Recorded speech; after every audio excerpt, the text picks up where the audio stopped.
In a world where the marks think they know better than the wrestlers and the bookers, the Fantasy Booking Institute exists to pretty much do exactly that. This is a visit from the FBI.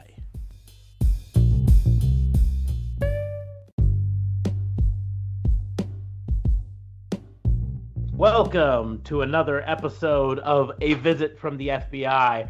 I'm your host, Officer Mark Smarks, and I'm joined, as always, by my partner in crime, fighting District Attorney VK Fabe.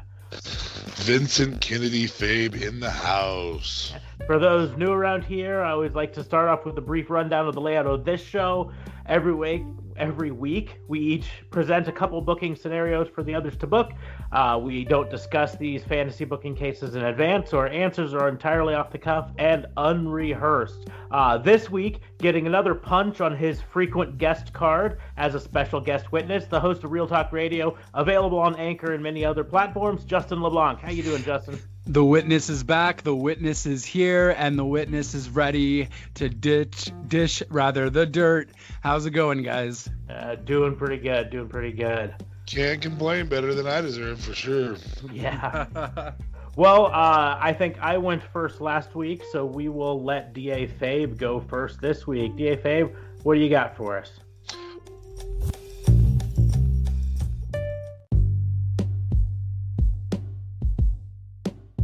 Well, so over the last week, I obviously had the pleasure of watching everything. And the thing that stood out the most to me through the week, and we'll talk a little bit about this on the Wrestling Booking Unit, because there were two things that really stood out to me.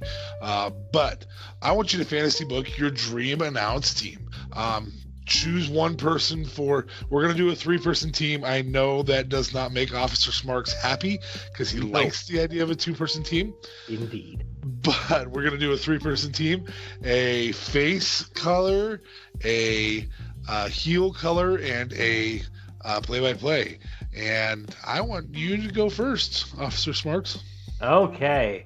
3-person announce team. Well, I mean, I've always been a Tony Schiavone mark, so he's definitely on my team. He probably does best as face color. So I think that's where I'll probably stick him at there.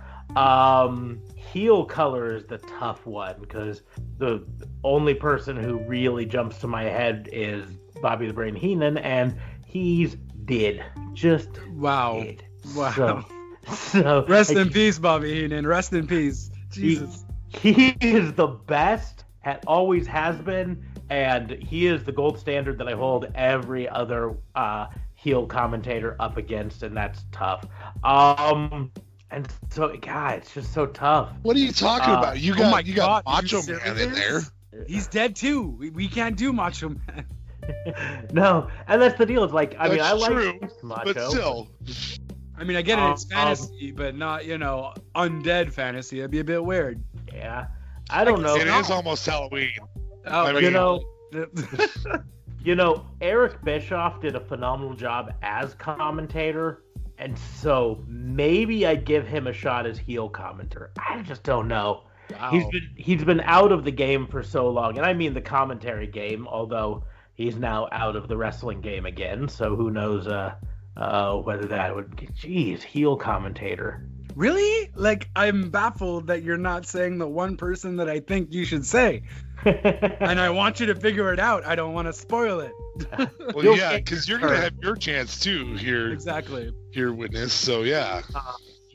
I don't know. I mean, the sad thing is, in terms of, like, play-by-play, I'm kind of torn for play-by-play because Excalibur does a phenomenal job. I know you're a play-by-play person. Well, Mike Tenay is my go-to, but that just writes me up as a WCW mark. Totally. Right Heenan, there. Mike Tenay, Tony Schiavone, like, Jesus, that's WCW in the flesh. Like it is, and that's why I'm like. That's old WCW in the flesh. That's not even the NWO years. No, that's true. But that's why I think Excalibur's been doing a phenomenal job. I do like Morrow, but he's a little bit too much color. He's a very vibrant play-by-play. Very vibrant. And the stuff he comes up with. Oh. Maybe I'd do Morrow. Morrow for play-by-play, Tony Schiavone for face color. I'm just trying to think. I'm still baffled. I'm sure when you end up saying it, I'll be like, oh, of course I could do that. But I don't know. Maybe Taz would make a good. Oh my God. Okay. Heel color. He did really good on AEW Dark last week, so. Yeah, I didn't actually watch last week's AEW Dark. I heard the matches were phenomenal, but I didn't actually hear him commentate. All right, that's interesting. I think I'd let Taz do it because Taz can do a pretty good heel commentator. True. And still fill in with the knowledge. That's probably Tony Schiavone's biggest weakness is he doesn't really know like the moves. He was never a wrestler, whereas both Excalibur and Taz were. So I think that'd probably be the way I'd go for my 3-man booth. But as DA mentioned, we've had conversations before how I'm a strong believer in the 2-man booth. I think you can bring a 3rd man in occasionally, but a 2-man booth to me is where it's at. And so I will point out that Jim Ross doesn't even make my list right now at all for any of those. So yeah, well, and if you're using current commentators, I mean, yeah, that's tough because Ross has been a good play-by-play in the past, but right now, not so great. The guy's old, man. Like, well, he's old and he's crotchety. Like if you listen to him, like last week on Dynamite, there were a few minutes where he was just like, "Get off my lawn, old man."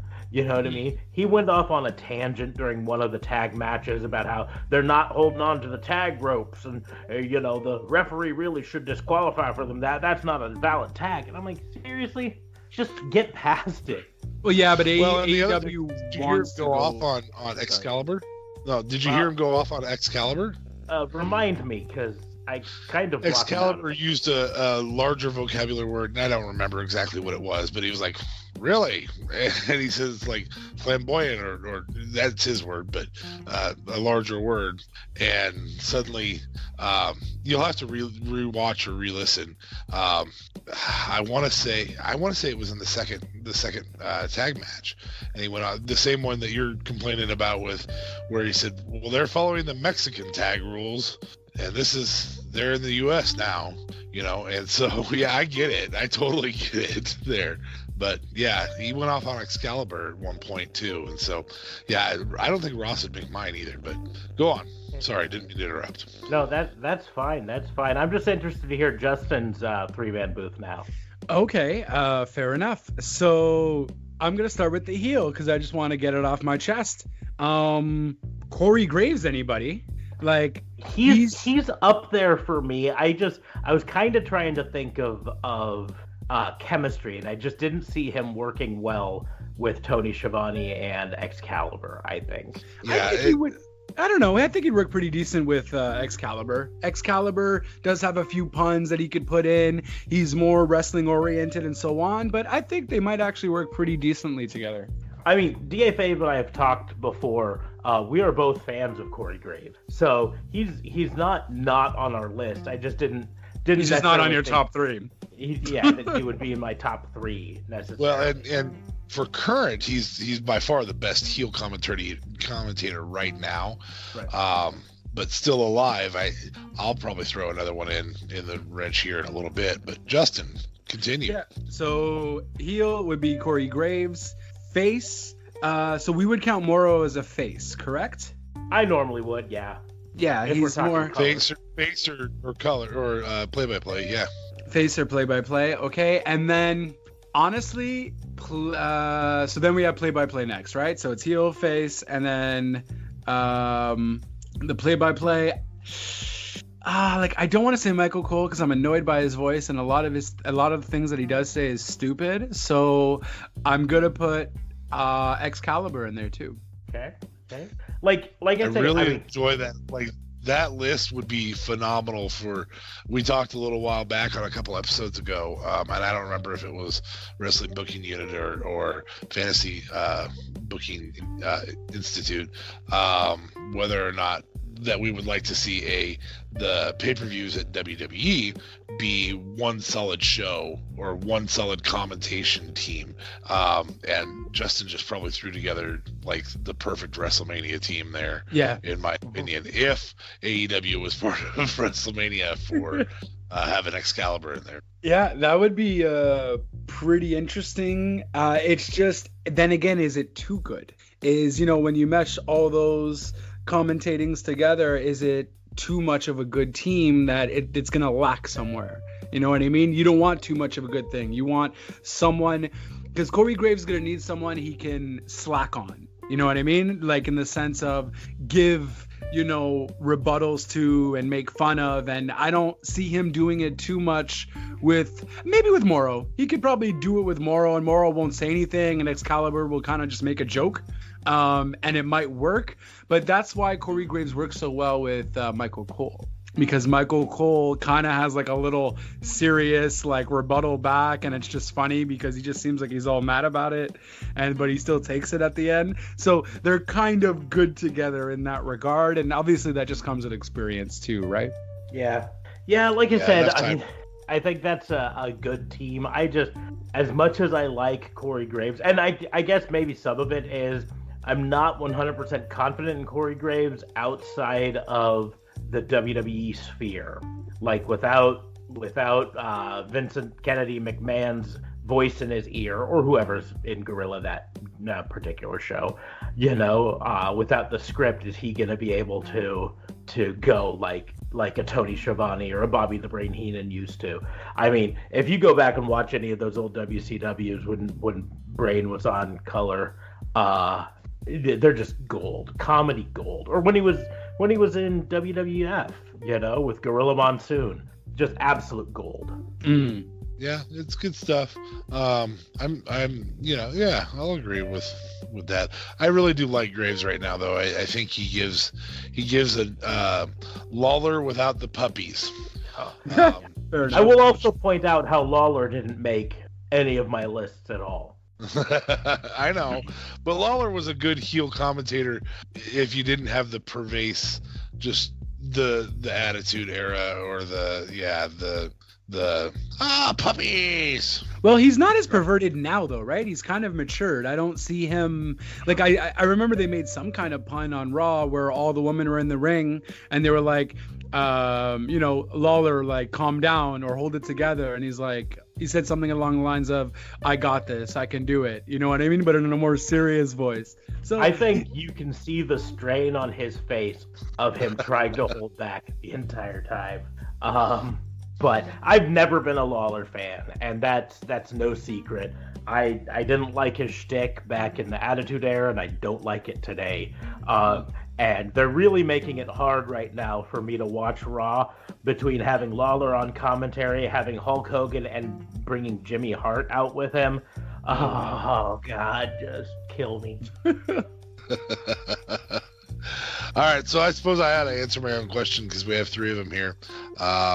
I am astonished two people were not at all even mentioned for the heel commentator that I thought probably were going to be at least brought up as potential items, because they are still alive. And they are really good heel commentators. And so here's looking at you, Chicago made. CM Punk was a great heel commentator while he was doing it. And I don't know if anybody's more fun to hate than JBL. And I mean that with complete honesty. And I know that Officer Smarks is going, if I have to listen to JBL in a ring on commentary again, I'm going to want to kill somebody. And that's why he's a great heel commentator. You are correct with that. So I would probably, if I was going to do it, I'd probably do JBL just because he is that hateable. However, there's the bullying scandal, and so that will never happen. It's more likely to see CM Punk on the commentary than it is to see JBL. So, but I'm going to go with JBL. I'm going to go with, for the face color, I really like Excalibur, a lot. And so I think Dio just annoys the crap out of me. Beth is cool and all. There just hasn't been a lot of face commentators that I've loved a lot, but Excalibur's as close as they come. And for play-by-play, if there's two people who could tone Morrow down, those two could do it. And Morrow needs a little toning down. I love him, but man, it's the Morrow show sometimes on NXT, and I really do want to hear a little bit more of Nigel and Beth. But yeah, I'm gonna say Morrow for play-by-play. I will point out that all three of us chose Excalibur, which I think is a big testament towards how good he is and how much of a revelation he's been in AEW. Like, before AEW came around, many of us didn't know who Excalibur was at all. Right. And now all three of us chose him in one way or another as part of our dream commentary group. Yeah. I mean, and that's impressive for him. If you went dream and you went all time and you had people who were deceased or things like that, there's probably been some really, really good ones way back in the day, like Gorilla Monsoon, who I probably would put above Excalibur. But that's probably it. But then again, do we Vince really like? Good as a face. Do we really like Excalibur because he's just new, perhaps? And it's something refreshing, a new voice that we haven't heard in, WWE, obviously, WCW, and so on. So, I mean, he's great. I'm not trying to take anything away from the guy. But is it just because, AEW is new and we've only really been experiencing Excalibur commentary for 6-7 months? There's definitely something to be at least considered with that, but I don't know. It's just, I mean, all of us have been watching professional wrestling for a long time, right. And so even though we weren't very familiar with him, we were familiar with what we liked in commentary. We'd been listening for long enough, watching for long enough that we knew what our preferences were, and it's not that he's doing anything new or unique. It's just that he's doing what we like so well. So there always could be a honeymoon period that wears off and we go, But I mean, the simple fact is, we all pretty much universally did not like Alex Marvez, and he was new and unique. But we took one listen to him and said, nah, we're good. That's kind of how I feel about Dio. Dio's new and unique. And I really I can't believe it's Officer Smarks is going to fire the first round from his gun after I say this, but I enjoy Lawler more than Dio, and that's pretty bad. Better be glad you're in a different city than me right now.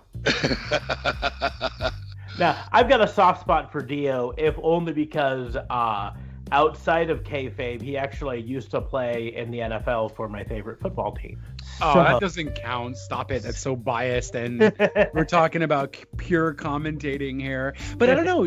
Dio is cool, but at the same time, he's just, I don't know. There's nothing special about him either. He has a refreshing voice, but he's very the funny thing is we have three guys here who geek out over something that is kind of nerdy in this world, and Dio kind of exemplifies the geek out market is what they're shooting for with him. And God, I get repulsed every time I hear him talk. I'm like, dude, you aren't even good at being a geek. You gotta stop. He's just really, really great. I mean, if I recall correctly, he was only within the last year signed to NXT in a developmental contract. And he was signed as a wrestler, and then they transferred him into commentary. So he is extremely new at this. So I give him a little slack on that, but although he was part of your favorite football team, and he was part of my favorite football team. Yeah. Good for the Texans. Yeah. Yeah, I mean, he wasn't a really big, important part of my favorite football team. Otherwise, he'd still be there. Right. But This is a guy who's never lived technically in Texas. You've lived near Texas, but never lived in Texas, who decided to be a fan of a team the expansion year, and he's not from that area. So new is obviously good for you. So I think maybe you're being biased to D in favor of Dio because it's new and shiny. That's what I think. I'm not saying I think he's great. I'm just saying I don't think he's horrible. So I don't think he's Jerry Lawler. That's such a cop-out answer, though. I don't think he's great, but he's not horrible either. Great. Well, thank you, officer. I'm just saying, out of the 3-man booth in Raw right now, if I had to fire push Barry them, he would not be the push, but he would also not be the fire. He'd be the Barry. That needs to be a show. I'm sorry, Fire Push Barry needs to be a show. I would totally do one of them, but it's actually a reoccurring segment on What Culture, on their Wrestle Culture show. So I've really been thinking about how can I tweak that so that it's not a direct ripoff of them. So they literally use Fire Push Barry? Yep, they do Fire Push Barry. Oh, snap. And their rule is Fire is fired from wrestling permanently. They cannot go wrestle for another company. So it's a big deal. Anyways. That's a segment we're stealing at some point, I think. I just got to figure out how to tweak it so that it's not like intellectual property theft. Just add one more thing to it. Or it's semantics. Just use different synonyms. Instead of fire, put release. Instead of bury, put, I don't know. We'll think about it. Yeah. Well, and if you can make it FMK in some way, shape, or form, that brings it back to Step Brothers where it really came from. So, all right. So that's the end of that, and we have our stuff. Are we giving the witness his first, or is this going to Officer Smarks next? I think I'll do number 2, and then we'll finish it off with Justin. So save the best for last. I'll do it. Out and twice. Awesome. All right, hit me with it.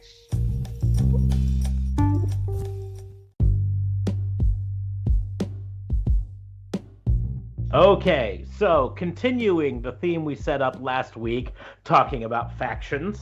I need both of you to book the new 4 Horsemen. Now, the rules are simple. You can choose any brand, but all members must be from that brand. No swapping brand. Justin, you want this first, or you want the DA on it first? Oh, take it, good sir.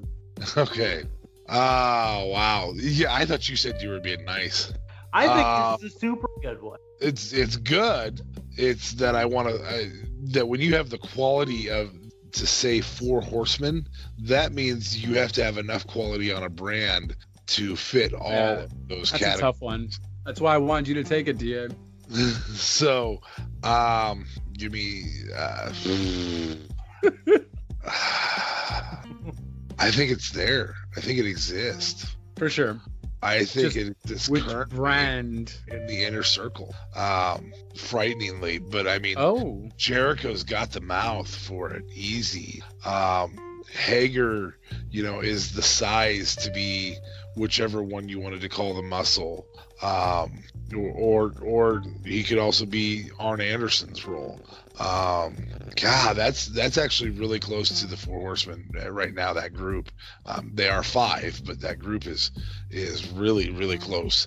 If I had to not just take an existing one, because that one is so incredibly close,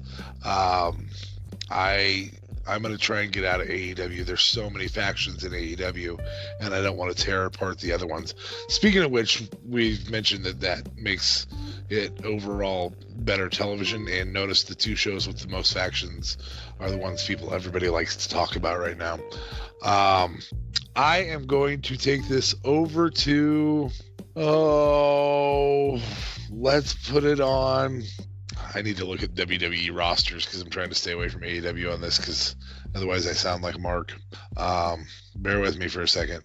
You may want to edit some of this, Officer Smarks. No, I'm just gonna let the dead air go out. And you know what? And while you're looking at it, let's just ponder some ideas in regards to who each member was in part of the Four Horsemen, in the sense of which role they actually had. So Arn Anderson would be considered what? The enforcer. Hart was the enforcer. The enforcer. Exactly, yep. Hey, you're supposed to be doing research, sir. I'm sorry. This one was for. Get back to your homework.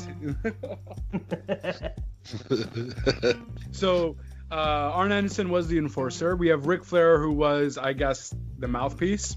Pretty much, yeah. I would say. And then, wow, and the other two were, remind me? Well, I mean, the original one was Ole Anderson, and it went through some, but Tully Blanchard was for a long time.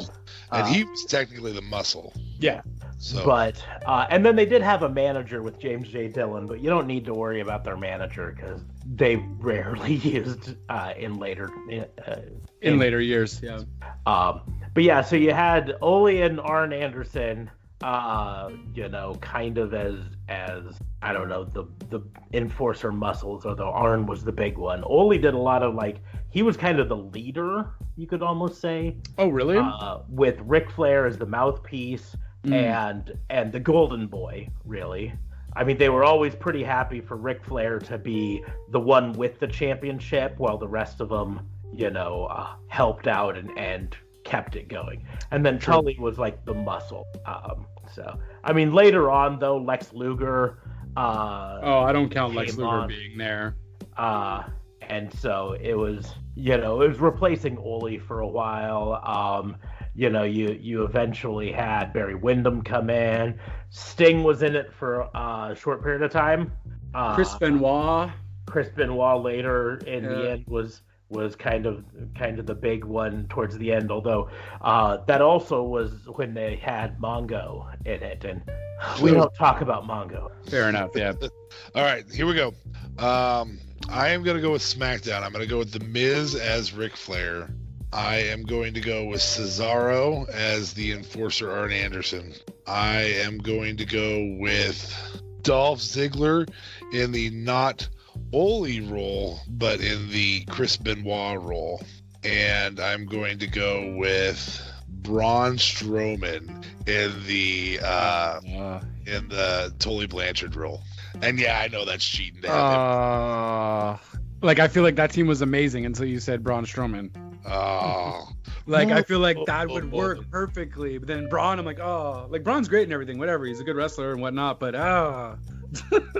Well, I could have put Lars Sullivan in there or Luke Harper, but he'll be gone soon enough. So, that's where I went for the muscle. I could put Brock Lesnar in there, but he ain't playing second fiddle to nobody. And he won't show up half the time, so it'll be the three horsemen for a good 3 weeks out of the month. So exactly. But I love The Miz in his talking roles. I love him as a heel talker. I'm upset that he's been a face for as long as he's been a face. I enjoy Cesaro as kind of the silent backup guy. I think as a whole, and Ziggler, we all know that. I think I've made it pretty clear on past shows. I am a Dolph Ziggler fan, but then I needed a big dude, so I went with him for my big dude. Drake Maverick is my big dude, or Big Show. Drake Maverick is the big dude would be funny as Tully Blanchard because he's not. But all right, fair enough. So I got my list. Okay. And I'm going for Raw. Okay. And what I'm doing is I'm doing KO as the Nature Boy. Man, I was on that too. I was on that same page, and I was like, nah, I'm about to step off the... Oh, I'm jealous. Finish. KO as the Nature Boy. We got... I want Ricochet in the Four Horsemen. I want him as the technical... The tech, he's more of a tech. Yeah, he's a technician. He's a technical wrestler to an extent. I don't know. I want to see KO and Ricochet work together in terms of I'm thinking of kind of new guys. So I want KO, Ricochet, Buddy Murphy. It's a new Four Horsemen, so it's not all about the bronze, if you will. But to add a little bit of muscle to it, I feel like, yeah, that's the problem. Raw doesn't really have much muscle anymore. Oh, are you kidding me? You're missing this? What, you would think it's Samoa Joe? No, Drew. Oh, Drew. Fine. I just really hate Drew, though. That's the problem. That's okay. Leave him out. Samoa Joe. Joe. Fair Joe. enough. So Joe, KO, Ricochet, and Buddy Murphy. Yeah. I mean, Joe's the enforcer, so we got that. KO is the mouthpiece, because I feel like no one else can talk there. Although, Ricochet's not too bad, but he's definitely no Ric Flair. KO has a better chance of doing that. And then you just have the two technicians in terms of Ricochet and Buddy Murphy. Excellent. Yeah, not two chefs. Yeah, I can't argue with either of your choices. They both fit the bill, and both would be excellent versions of the Four Horsemen to see down the road. My version is gonna be a little bit out of left field for you guys. Notice I said they can be from any brand. Oh boy. And of course, you immediately think AEW, you think NXT, Raw, or SmackDown. But when ROH. Nobody thought of Ring of Honor or Impact Wrestling. And yeah, you're right, because I don't watch Impact. So and you are excused for that, since very few people watch Impact, since until recently it's been on a channel that most people don't get. Well, it's available online too, so technically I would have no excuse not to watch it, because they have a bunch of YouTube stuff. You can also just order it online as well. You can, and they stream them on Twitch, but they don't stream the actual normal broadcast. They stream like a secondary commentary crew. It's really, but with the same matches. Same matches. It's just like, for some reason or other, at least, and maybe they've changed it since I checked in last time on it on Twitch, but it's like they've got a secondary production crew for the Twitch stream, and it's usually just hard cam, and it's different people talking, but the same match is going on. And maybe they've changed it or fixed it. Maybe I caught it on a weird day. However, Impact has been putting on really good shows recently, and they've low-key signed some of the best talent out there. And I mean, in reality, I look at the Impact roster, and I just think, ooh, I wish they would go to AEW. Ooh, I wish they would go to AEW. Ooh, I wish they would go to, So here's how I would go. Coming from Impact, the new Four Horsemen of Impact Wrestling. And it would start off as with the mouthpiece, the main guy. He also could be the enforcer altogether, Killer Cross. And I've mentioned this to DFA before. If you haven't watched a Killer Cross promo or a Killer Cross match, you are missing out. He is well worth the look. And unfortunately, like right now, he's not being used on Impact because he's in kind of a contract dispute with them. He's wanted out to potentially go someplace else, and AEW probably.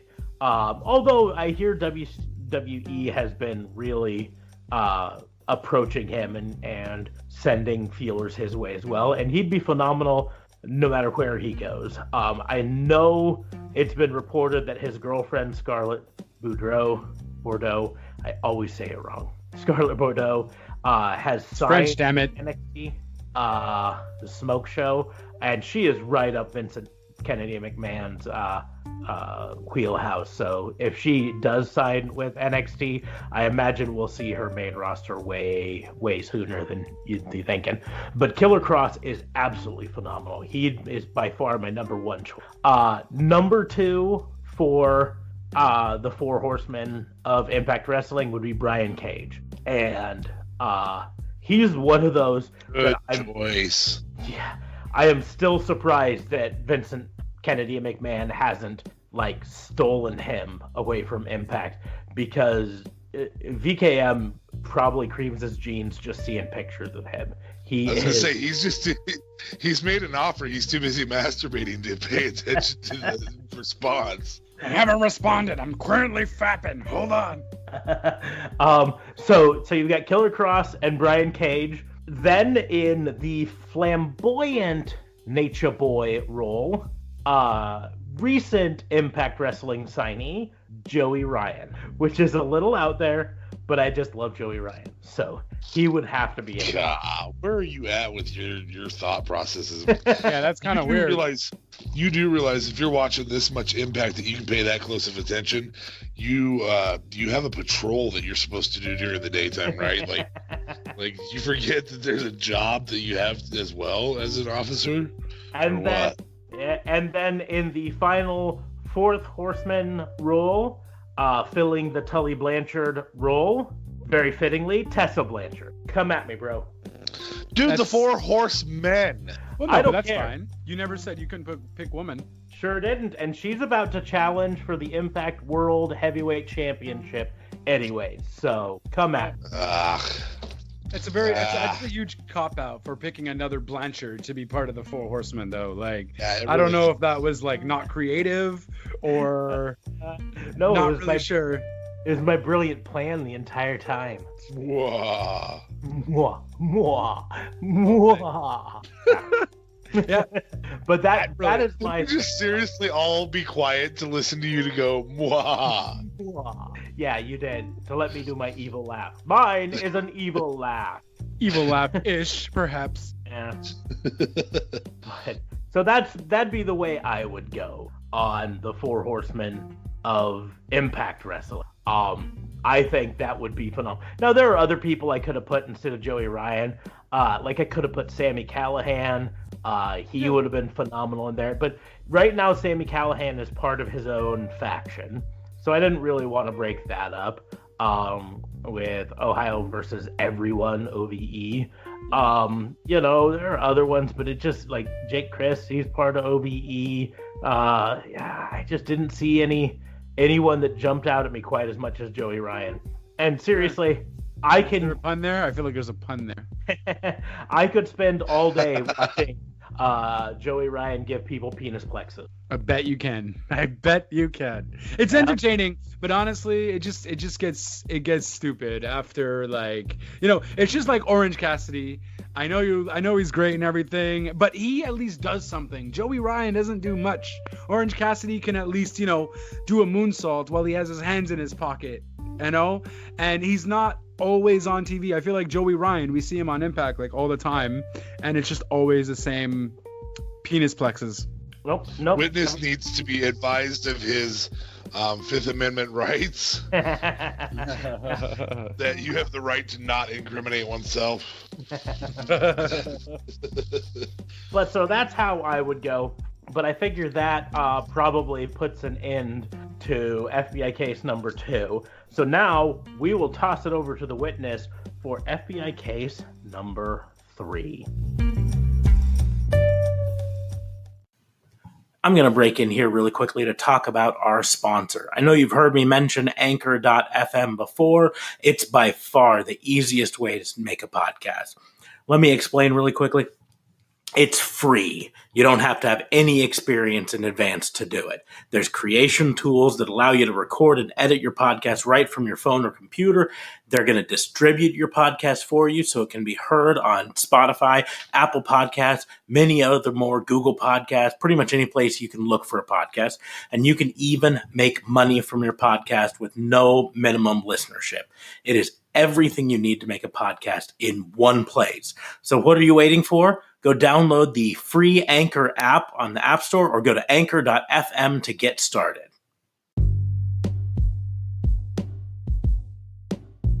All right.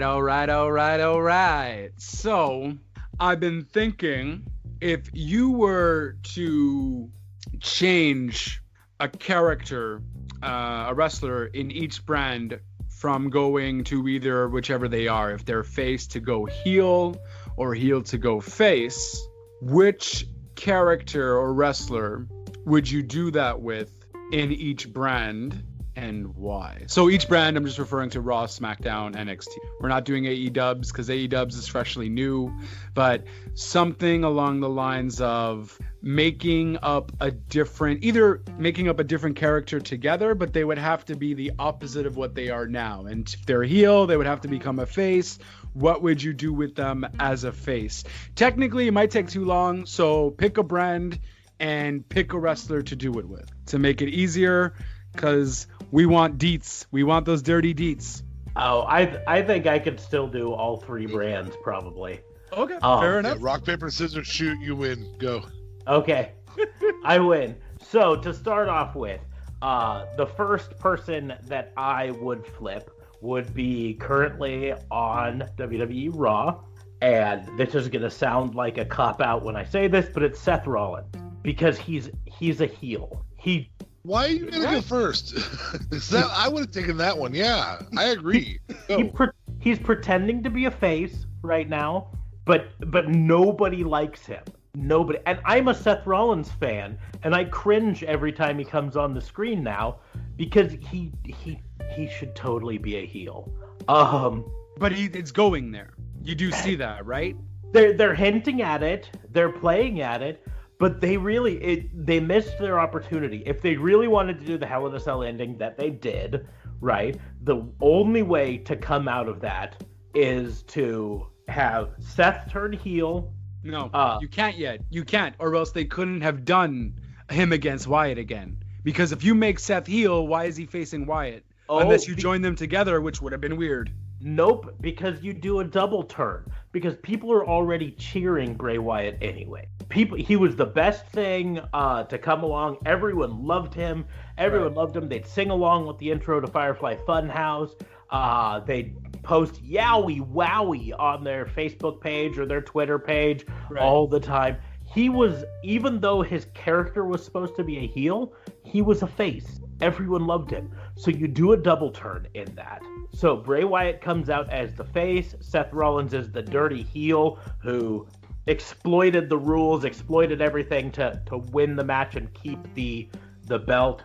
And then Bray Wyatt can be the face who was cheated on and demanding a rematch in a way that he can't be cheated on this time. But how do you do the heel? Like, how do you do the actual, like, with his Fiend gimmick? You can't make that a face. Sure you can. What's a face? Look at this.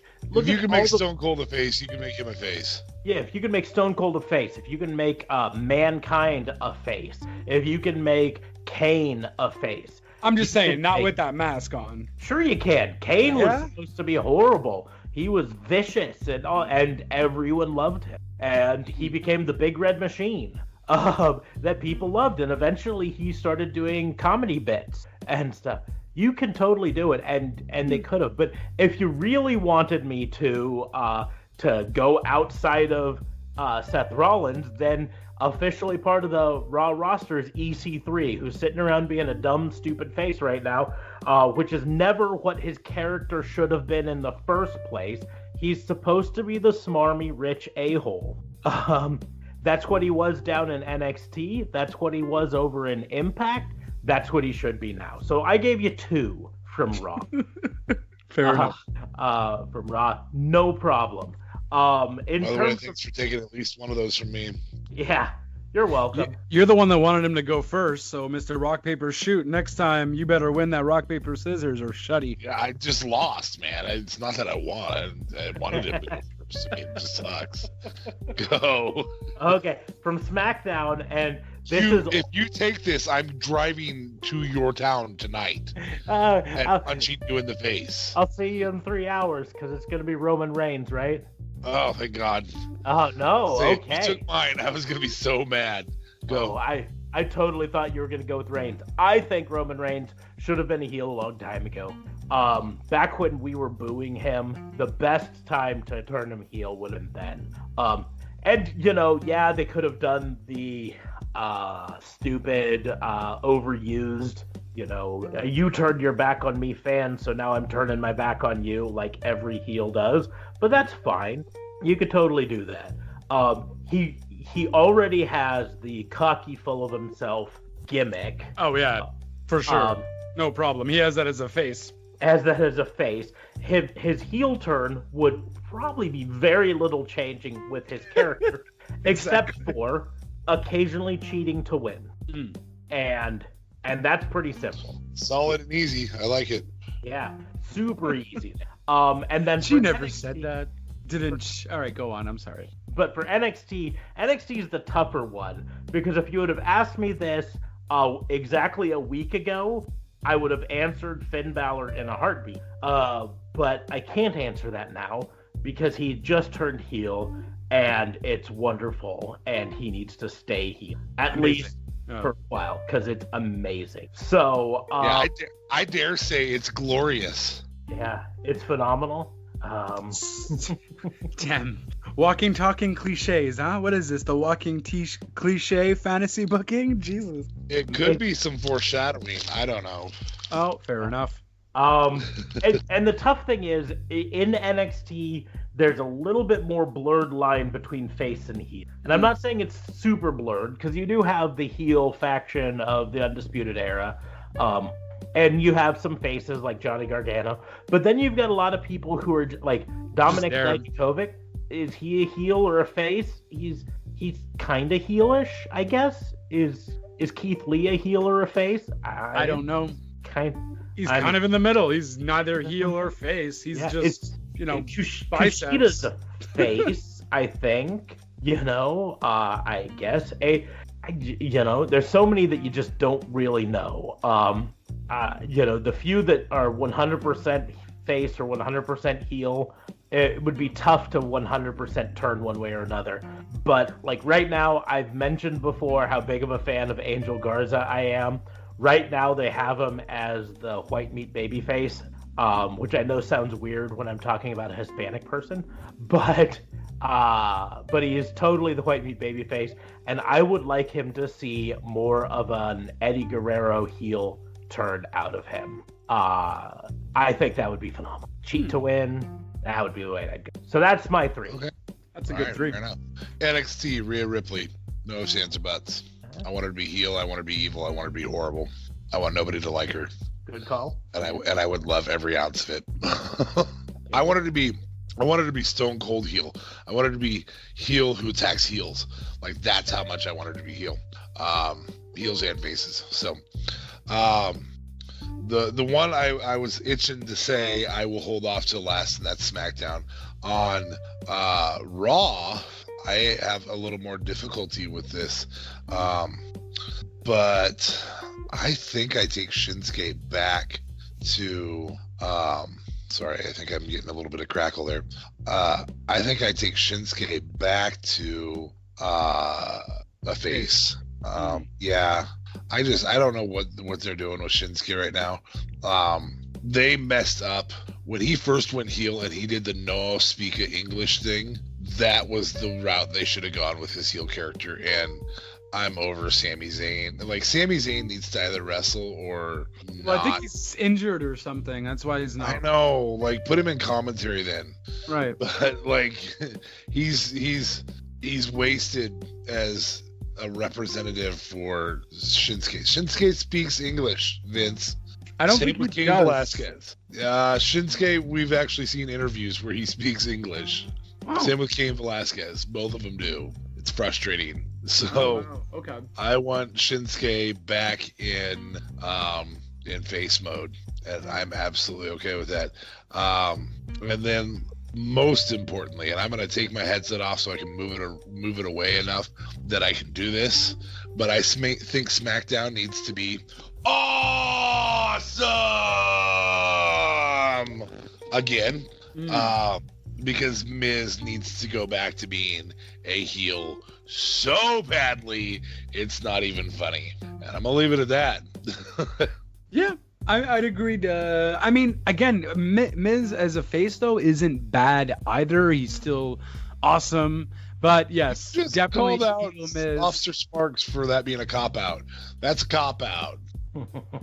Yeah. It totally is. He's bad as a face. He's great as a heel. I'm gonna throw a little bit of a curveball at you though. According to, if I'm correct, the official results of the draft, Shinsuke is also a SmackDown star. Oh, For real? I swear I just saw him on Raw after the draft. He might have been on Raw after the draft, but he is officially the Intercontinental Champion on SmackDown, with AJ Styles as the U.S. Champion on Raw. Oh. Ugh. One Good job. Lord. That's how confusing it is still. Yeah. We haven't had enough time to let it settle. Well, the problem is okay. they made up these rules about this draft, and we went off on it, and then they still haven't followed their own damn rules. I was going to choose Seth, but that's already been chosen. So, hold on. Crap. I got to look at the roster again so I can be accurate when I say this. That's valid. Yeah, he's definitely on SmackDown. Oh my gosh. So KO back to heel. God, there's Ricochet and the Indies played a really good heel. I wouldn't mind seeing that. Nope, I got it right now. Nikki Cross back to crazy. Okay. She's officially SmackDown too. She's showing on the roster right now, full Raw roster. I don't know why, but she was part of the blockbuster trade back to SmackDown. God dang. What a bunch of garbage this is. Charlotte back to being heel. Is she a face right now? And she's on Raw though. You got that correct, but she is definitely technically a heel. No? Yeah, I don't know if we even know what she is. She comes out and she's a heel sometimes, and she's a face other times. This week, she's just cocky. That's what it is, though. She's still, narcissistic. So whether she's a narcissistic heel or a narcissistic face, she's just cocky with doing so. So it's hard to tell, really. Because this week she teamed with Natalya to take on the women's tag champions. The Kabuki Warriors. Or was that last week? I can't remember. I feel like that was the week before. Tag team. Good Lord. No, that was the week before because what's her face did a singles match. Kairi Sane did a singles match with someone. No, it was this week, but it wasn't the Kabuki Warriors. It was the Iconics. Oh, right, that's it. Yep. Can we go from buried to not buried anymore? Can I do it? Because Raw really just is garbage right now in terms of looking at their roster. Holy crap. I guess Kevin Owens, switching back Kevin Owens to being a heel. AJ's too good as a heel. But he's not doing much though. Like, he's been heel for too long, technically. That's the writers though. Like, I don't know. Yeah, but just get him off this OC thing. Like, it's just not going anywhere. Like, what are you doing? You had this little thing with Street Profits, and that's still kind of going on, but Street Profits is still kind of just doing their own thing anyways. The world title picture, that's what it really needs to be, which takes that focus off of having to have, for whatever reason, the Fiend in the world title picture. Can we just, nobody wants the Fiend in the world title picture. We all want him just to beat the crap out of everybody. Right. Everybody, all the time. And by the way, fun little fact, after Raw, they did have a 5-minute match with a steel cage between the Fiend and Seth Rollins. And they had the red lights and everything. So they did like a cage match after Raw, which of course it wasn't taped. And Seth Rollins won in 5 minutes by escaping the cage. So this is probably what we're seeing at Crown Jewel. How annoyed are you if you're that fan just sitting in the audience? Like, I paid and I got this extra bonus match that I'm going to get, and that it's only going to be us, and maybe they'll actually show us the Fiend win here, and no, they won't. Also, now forget about Crown Jewel, but also the red lighting. Like, people were complaining about that at Hell in a Cell. When I saw the photos of people snapping, like, the actual Hell in a Cell being all red, and then their vantage point, like, you could barely see anything. It didn't make any sense. Yeah. Like, you know what also doesn't make any sense? The overnight ratings for Raw showed a significant uptick during the divorce court segment with Bobby Lashley and Rusev. Oh, as much as we hate that segment, apparently people are tuning in for it. And that makes no sense because it's absolute crap. I have an answer. I finally do have an answer. Nope, never mind. She was traded. I was going to have Alexa Bliss go heel. Never mind. She was traded. This is an old list. This has to be an old list. Yeah, I guess it's Kevin Owens going heel. Yeah, I mean, he needs to. Like, they're not doing anything with him anyways. I feel like he might actually go up against AJ at Crown Jewel when he's for the or the US title, whatever one it is, the US title, and he's going to be in that little battle royale. So I feel like that's what they're going to do with him, which would still technically make him face if they do end up doing that. So, because they're not doing anything with him right now, and it's very disappointing. You can't turn Drew face. You can't turn Randy Orton face. I mean, we've seen what those guys are as faces, and you're just like, ugh. And so I'm out on either of those. I mean, you can't turn Aleister Black, whatever the opposite of whatever he is. Like angelic instead of dark. I don't know where you go with you'd be turning him smart so that he'd figure out how to get out of a room and go down to the damn ring. Oh, snap. Cedric Alexander or Buddy Murphy, those would be entertaining turns. This is a really good question, especially with the Raw roster, because it's so horribly done in terms of how they've assembled it and everything that you can do a lot with this roster. I got it. You turn No Way Jose to not a jobber. He was so good in NXT. Like, I hated his gimmick and I still hate his gimmick, but at least he was doing something in NXT. Like, yeah, can we have wrestlers who we just make not buried? I don't know. Good example, Eric Young. What a gift that is, that they're just not using. Akira Tozawa is in that category. Samoa Joe, the most susceptible man to a roll-up in America. Well, he's technically out with a thumb injury, broken thumb, so. Yeah, so it can't. And to be honest, I don't think they do much with him anyways. That whole last feud that he had with, I think, AJ's kid or something was really, really stupid too. So they haven't really been doing much with him when he was good. Joe needs to be the non-talking butt kicker. I mean, that's what he needs to be. The Vince McMahon Club. I've decided though that Aleister Black and Akam and Razor need to form a team of people who don't know how to get out of rooms, just a faction of themselves. No, that's it. You're referring to AOP and Aleister Black? Yes. I was thinking the exact same thing too. And literally just make a new faction and call it the Room that they're always stuck in, and then have like Nikki Cross with them going crazy because she's also in there, and the room turns to be a padded room and they're an insane asylum. I should be a WWE writer because that's the most genius thing that they could probably come up with now, because they haven't been doing anything with these people for quite a while. And then you can have Aleister Black go, "You're tearing me apart, Nikki." Oh, yeah, exactly. I did just recently find out that Razor is actually from Amsterdam, so it would also make sense for him to be in a faction with Aleister Black. We'll call them the Dams. Yes. Well, you know what they say, and have Farouk as the freaking manager. Yeah. The Dams. I can tell this joke because my sister-in-law's from the Netherlands, right? So I have the right to tell this joke, but there's 3 types of Dutch people, right? The Amsterdam Dutch, the Rotterdam Dutch, and the other damn Dutch. I might edit that out. Yep, that was very cheesy. If we're leaving my dead area in that garbage, staying in too. Okay. Well, that's the end of the show, folks. Well, I guess we didn't hear specifically who Justin would stop. Thank you, officers. Jesus.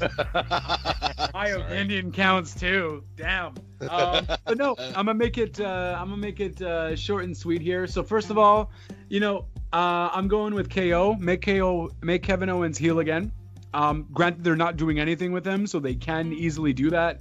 But get this guy back on heel. Get him to See, I don't know. I want him in the world title picture, but how do we put him in when they don't know what they're doing with Seth? They're kind of turning him heel. Maybe have KO interfere in the cage match somehow, help Bray Wyatt, and therefore that would completely make Seth Rollins face again, and then that would completely screw that up because we don't need Wyatt to do anything. He'll be a face no matter what.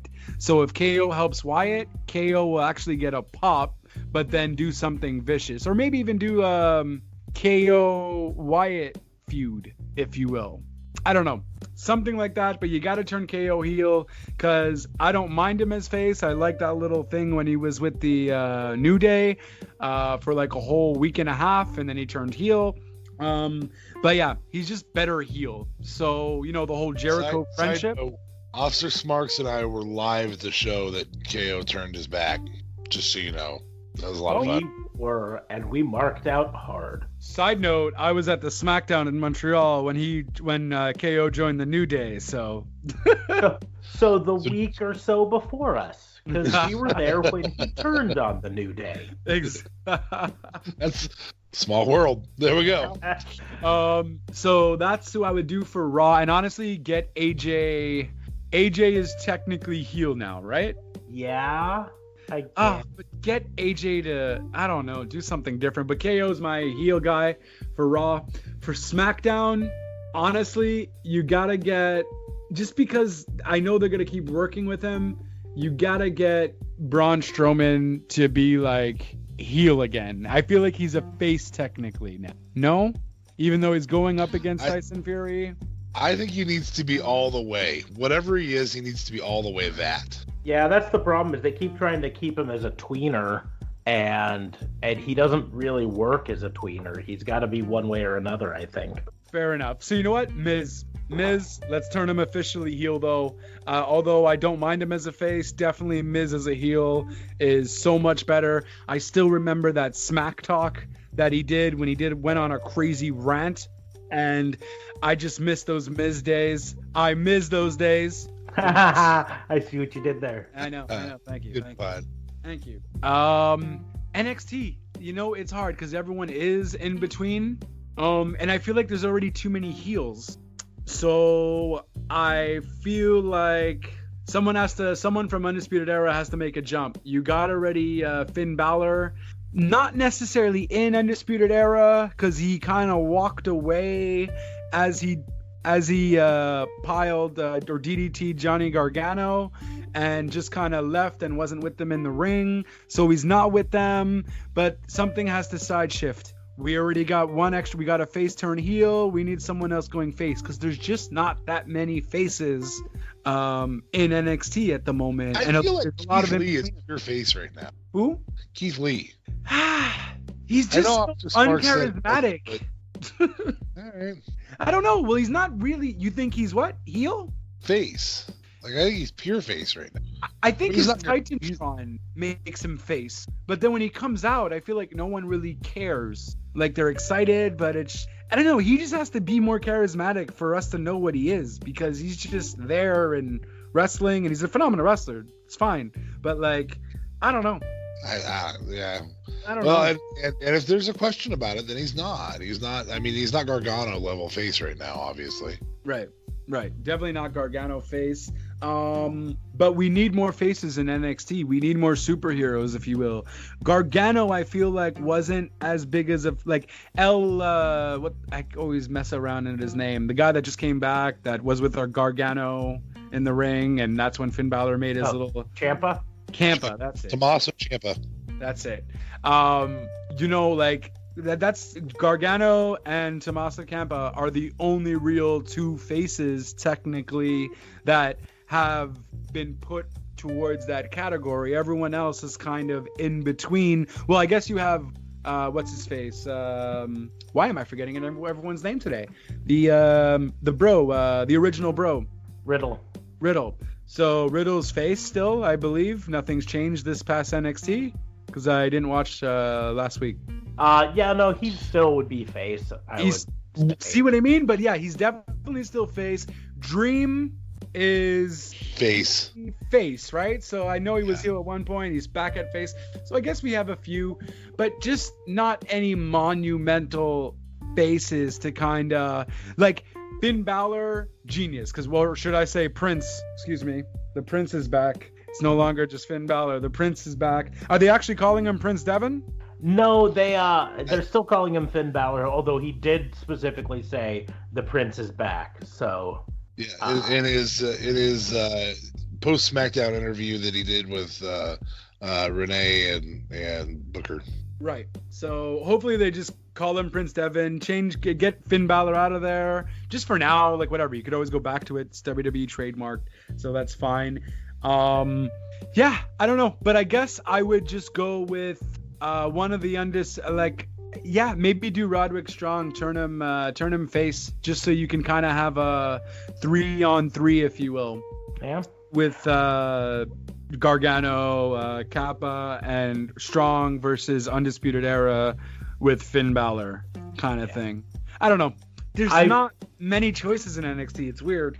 I did debate on choosing Roderick Strong for my face turn in NXT, which would go back to last week, talking about, or was it 2 weeks ago? We talked about breaking up or having absolution of having them lose all their gold. So that was really pissed that night. You were really pissed about that. I was, I still am, but well, that was a fun episode. I got to be honest with you. We all brought some surprising challenges this week, and I think we had fun. I don't know about you, but I did. Yeah, good I had a blast.